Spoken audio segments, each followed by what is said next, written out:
Sahabat Sirah Formasa TV yang semoga dimurahkan Allah. Pada kesempatan kali ini kami akan menyampaikan ceramah dengan judul Setelah Kesulitan Ada Kemudahan. Allah Subhanahu wa taala berfirman, A'udzubillahi minasyaitonirrajim.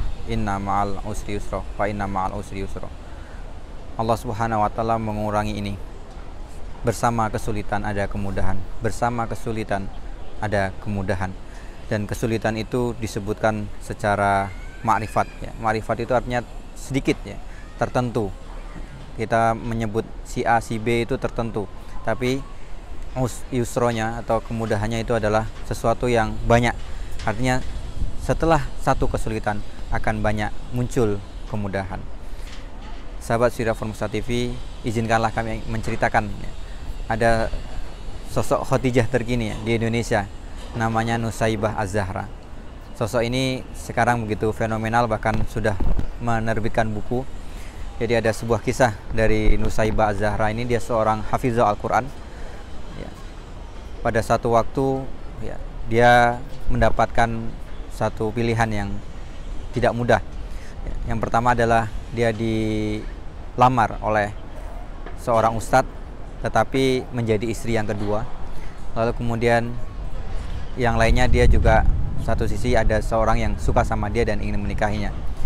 Bapaknya lebih setuju dinikahi oleh seorang ustadz, sedangkan ibunya lebih setuju kalau misalnya dia dinikahi oleh remaja yang lain yang bukan seorang ustadz, tetapi bukan dipoligami. Nah, ternyata setelah dia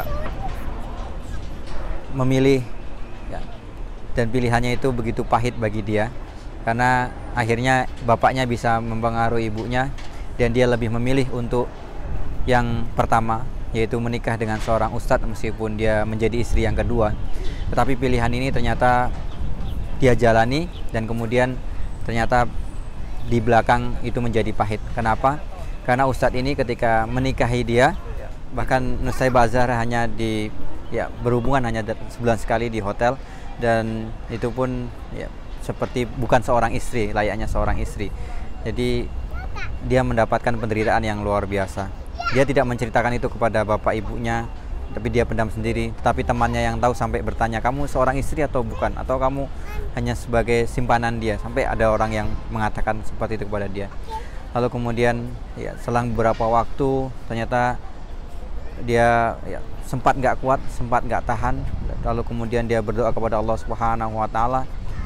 Dia berharap dia dijadikan istri yang selayaknya menjadi seorang istri. Tapi Allah Subhanahu wa taala ternyata memberikan jawaban yang lain. Suaminya meninggal dunia ya. Suaminya meninggal dunia, dan itu jawaban yang pertama dari Allah Subhanahu wa taala. Dia mendapatkan kemudahan yang pertama ya, dia menjadi seorang janda, dan itu berat juga baginya. Lalu kemudian beberapa saat kemudian ada seorang motivator yang ternyata sudah memendam lama cinta kepada dia. Dia mengkhidbahnya, ingin melamarnya. Lalu kemudian Nusaibah ini berkenan karena dia tahu dia orang yang baik, dan orang tuanya juga setuju. Tapi orang tua dari sang lelaki ternyata nggak setuju karena status Nusaibah sebagai seorang janda. Lalu kemudian bergejolaklah hatinya. Dia seorang hafizah Quran, tetapi Allah Subhanahu wa taala memberikan ujian yang sangat luar biasa. Ya, orang tua dari pihak lelaki tidak menyetujui pernikahan itu. Akhirnya dia mengasingkan diri. Dia mengasingkan diri ke Tanjung Pinang. Lalu kemudian dia di sana mengajar Al-Quran. Dia menghafal Al-Quran. Dan dia sempat mengatakan, sebelum saya pindah ke Tanjung Pinang, hati saya sempat hancur. Karena saya adalah seorang hafizah Quran. Tapi Allah Subhanahu wa taala tidak memberikan kecukupan dunia bagi saya. Tetapi selayaknya Yusuf, saya pun mendapatkan burhan Allah Subhanahu wa taala. Tidak boleh seorang hafizah Al-Quran itu jatuh futur, lalu kemudian tidak bangkit lagi dari penderitaan yang dialaminya. Dia tahu yang dicarinya itu bukan jodoh, tapi yang dicarinya adalah Allah Subhanahu wa taala. Lalu kemudian beberapa bulan kemudian ternyata Allah Subhanahu wa taala memberikan jawaban. Orang tua laki-laki yang akan melamar dia sudah setuju. Lalu kemudian dilaksanakanlah pernikahan itu. Subhanallah. Ternyata ada kesulitan, lalu kemudian datang kemudahan.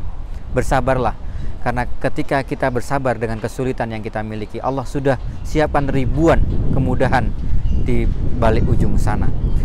Bagaimana mungkin seorang hafidhul Quran yang mungkin ya secara level jauh daripada kita mungkin hafal sekian juz atau mungkin tidak hafal 1 juz pun, lalu kemudian dibandingkan dengan seorang hafidhul Quran yang dia bisa menghafalkan Al-Quran 30 juz, dan itu bukan perkara yang mudah, dan Allah berikan ujian yang sangat luar biasa padanya, tapi dia bersabar, lalu kemudian dia mendapatkan cinta yang sangat luar biasa. Bukan hanya cinta yang tatarannya dunia, mendapatkan cinta suaminya, tapi cinta yang luar biasa, yaitu dari Allah Subhanahu wa Ta'ala.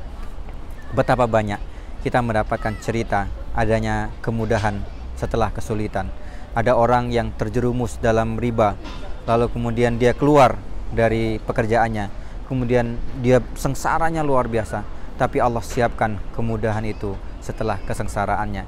Betapa banyak orang yang kemudian dia bekerja di tempat yang itu menjual makanan atau minuman yang haram, lalu kemudian dia mendapatkan kesulitan yang luar biasa dari Allah Subhanahu wa Ta'ala. Dia keluar dari pekerjaannya, hidupnya makin sulit, tetapi kemudian di balik itu Allah memberikan karunia yang luar biasa. Teman-teman, sahabat Sirah Formosa yang semoga dimuliakan Allah Subhanahu wa Ta'ala, kita yakin inna ma'al usri yusro, setelah kesulitan ada kemudahan, atau dalam bahasa di sinilah bersama kesulitan ada kemudahan. Sesungguhnya kemudahan yang dipilih adalah ketika kita tetap melaksanakan ibadah kepada Allah Subhanahu wa Ta'ala, ketika kita tidak menjauhkan diri dari ketaatan kepada Allah Subhanahu wa Ta'ala. Nasrun minallah wa fathun qarib. Semoga kita semua digolongkan Allah Subhanahu wa Ta'ala mendapatkan kemudahan, baik kemudahan di dunia maupun kemudahan di akhirat. Aku qouli hadza, wassalamualaikum warahmatullahi wabarakatuh.